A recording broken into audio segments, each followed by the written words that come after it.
समाचार news.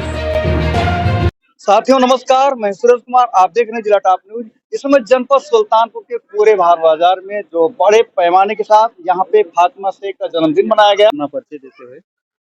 Sir, मेरा नाम हौसला बौद्ध है। मैं इसी डॉक्टर बी.आर. अम्बेडकर समिति का सलाहकार हूँ और जिला अयोध्या से बिलोंग करता हूँ। वहाँ मैं अर्जक संघ का जिला कोषाध्यक्ष भी हूँ। और बाबा क्योंकि साहब के बारे में कुछ बताएं। बाबा साहब जैसे जब जब बाबा साहब को उत्पत्ति के लिए, चाहे वो शिक्षा के क्षेत्र में हो, चाहे सामाजिक क्षेत्र में हो, शुरुआत में गायकवाड़ साहब जो इस तरीके से हम लोगों में जाति जाति में बांट करके लोगों को लड़ाने भिड़ाने का काम किया गया, जबकि इतिहास गवाह है कि डॉक्टर बी.आर. अम्बेडकर जी जब उनको शिक्षा में आर्थिक सहयोग की जरूरत पड़ी तो देश में सबसे पहले गायकवाड़ साहब जो यादव समाज से आते हैं, तो इतिहास गवाह है कि हमारी मदद लोगों ने किया।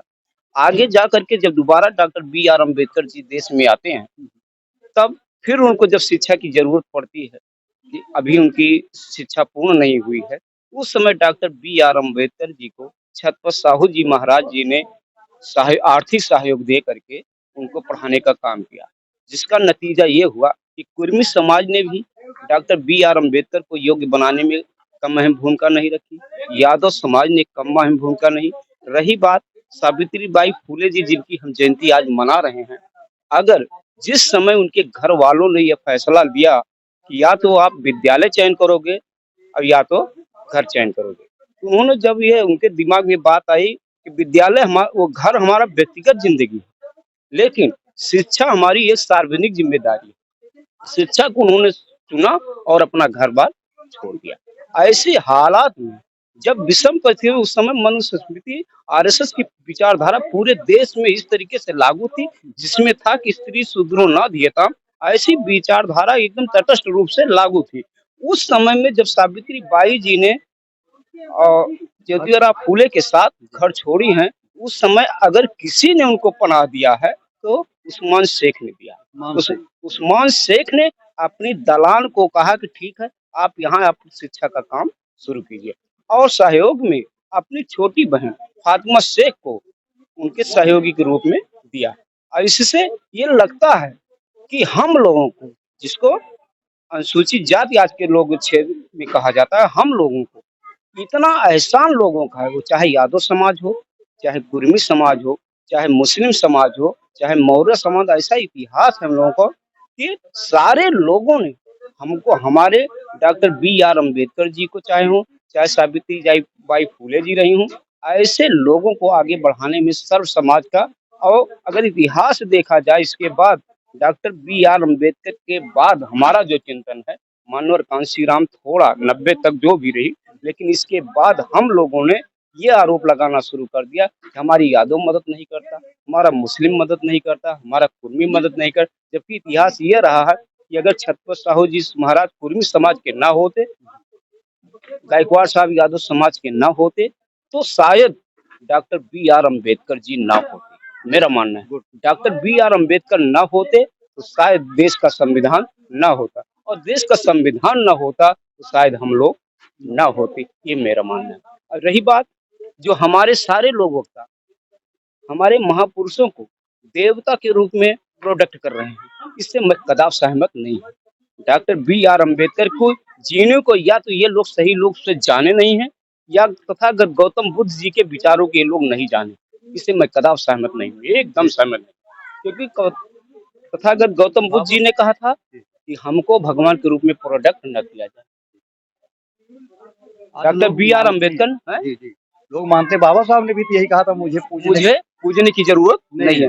22 प्रतिज्ञाओं में तय है बाबा साहब की कि 5वीं प्रतिज्ञा, मैं किसी देवी देवताओं में विश्वास नहीं करता, लोग उन्हीं को भगवान बनाना शुरू किए। 60वीं प्रतिज्ञा है डॉक्टर बी.आर. मैं श्राद्ध नहीं करूंगा। लेकिन जितने अम्बेडकरवादी मूवमेंट के हैं या बौद्धिक विचारधारा के हैं, ये न संविधान को मानने को तैयार हैं और न बाबा साहब की विचारधारा को मानने। उदाहरण मैं आपको देना चाहता हूँ। उदाहरण 6वीं प्रतिज्ञा डॉक्टर बी.आर. अम्बेडकर की, मैं श्राद्ध नहीं करूंगा, उसमें शामिल नहीं हूँ। डॉक्टर बी आर अम्बेडकर की 6वीं प्रतिज्ञा को कहीं भी आप रिसर्च कर लीजिए। इसके बाद इसके लिए doctor B are Ambedkar ji ने के संविधान में 1960 में 3 से 8 के अधिनियम के तहत ऐसी एक धारा उसमें जो है जुड़ी है, जिसमें आप अगर मृत्यु भोज किए और उसमें शामिल हुए या सहयोग किए तो आपको 1 साल की सजा और 1000 जुर्माना नहीं।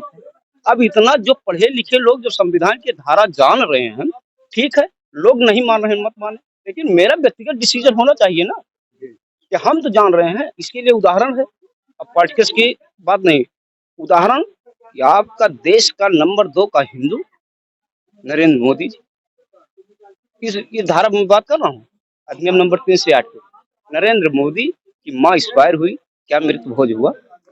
नहीं हुआ। क्यों? क्योंकि वो संविधान जान ही नहीं रहा, बल्कि मान रहे हैं अगर ऐसा हम करेंगे तो हमको कानूनी सजा मिलेगी। मुलायम सिंह दुनिया छोड़ते हैं, अखिलेश यादव ने क्या मृत्यु भोज किया? नहीं किया, क्योंकि वो अखिलेश पूरे देश को खिला सकते थे ना, लेकिन नहीं किया, क्योंकि वो संविधान जानते और मानते हैं। और हमारी सुप्रीमो जिसको अनुसूचित जाति के लोग अपना लीडर मानते हैं, बहन मायावती जी को, बहन मायावती जी के माँ और बाप दुनिया छोड़ते हैं, मृत्यु भोज हुआ? नहीं हुआ, क्योंकि वो संविधान को जानते हैं और मानते हैं। और हम लोग जानते हैं फिर भी मानते नहीं, इसका मतलब हम संविधान को मानते नहीं, हम संविधान विरोधी हैं। मैं तो आपके चैनल के माध्यम से ये संदेश देना चाहता हूँ कि जो मृत्यु भोज पढ़े लिखे लोग जो जान रहे हैं अधिनियम नंबर 3 से 8 में, अगर इस तरीके की व्यवस्था में मृत्यु भोज में शामिल हो रहे हैं और सहयोग कर रहे हैं, तो संविधान के समर्थक नहीं, मैं चैलेंज करता हूँ कि वो संविधान के हत्यारे, तो चाहे मैं हूँ, चाहे आप हो, चाहे आप। जी जी सही है, बिल्कुल ठीक, बहुत अच्छा। और इसके बाद औरत पंचशील में डॉक्टर गौतम बुद्ध जी की पंचशील की पहली धारा, अकारण में जीव हत्या नहीं करूंगा, लेकिन अगर कारण फंसा तो हत्या करना चाहिए। जैसे मैंने अभी आपको फूलन देवी का नाम लिया और कहा कि फूलन देवी ने पूरे देश की जिस पे आस्था थी लोगों की, सारे लोगों पे उन्होंने आज किया होगा ना, ए राम मेरी मदद कीजिएगा, एक कृष्ण मेरी मदद कीजिएगा, लेकिन इस तरीके से हुआ नहीं हुआ। लेकिन जिस दिन फूलन देवी ने क्रांतिकारी तेवर अपनाया, उस दिन ऐसे जुल्म ज्यादती करने वाले सामंती सोच के लोगों को फूलन देवी ने टच करने के लिए नहीं छोड़ा, बल्कि उनको दुनिया छोड़ के जाना पड़ा, ये इतिहास गवाह है ना। उसी तरीके से हम बच्चे पढ़े वो अलग की बात, बच्चे पढ़े वो अच्छी बात है, लेकिन बच्चों में अपने मान सम्मान और अपने ऊपर अन्याय अत्याचार के खिलाफ लड़ने के लिए उनके अंदर क्रांतिकारी विचारधारा होनी चाहिए। जैसे मैं आपको उदाहरण देना चाहता हूँ, डॉक्टर बी आर अम्बेडकर जिस समय दुनिया छोड़े, उस समय देश के 6.5 लाख लोगों ने रोने का काम किया, आवाज तक रो रहे हैं। बाबा साहब की 22 प्रतिज्ञा में एक कदम किसी ने काम करने का काम नहीं किया, ये मेरा आरोप है। लोग संविधान को लेकर के, संविधान के अधिकार को और यहाँ तक की शिक्षा के बारे में जो भी बातें हुई और जो भी आप देख पा रहे हैं, हमें कमेंट करके जरूर बताएं। मैं सुरेश कुमार, कैमरामैन संतराम कोरी के साथ, बहुत बहुत धन्यवाद।